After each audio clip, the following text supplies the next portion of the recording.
তাই মানুহজন ঢুকাইছে, কিন্তু তাই ষ্টাইলটো দেখিছে নাই? সুতলৈকে মিলাই লৈছে, হাতত ঘড়ী, ভৰিত পামচু। আমি হোৱা হলে কি পিন্ধি আছো গমেই নাপালোহেঁতেন। মানুহ লেতেৰাকে থাকিলেহে দুখত থকা হয় নেকি?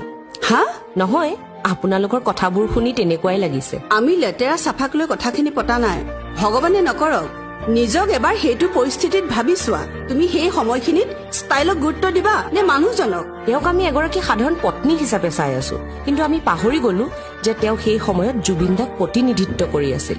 অকল ওচৰ চুবুৰীয়াই নহয়, গোটেই বিশ্বই তেওঁক জুবিন দাৰ পত্নী হিচাপে চাই আছিল। তেওঁ দুখত ভাগি নপৰা নহয়, তথাপিও নিজক চম্ভালি এগৰাকী সাহসী নাৰীৰ দৰে দায়িত্ব পালন কৰি আছিল। আৰু তেওঁ শেষ বিদায় সেইদৰে দিলে যিদৰে হয়তো জুবিন দাই বিচাৰিছিল। তাত আমাৰ ইমান পাতিব লগা কি আছে?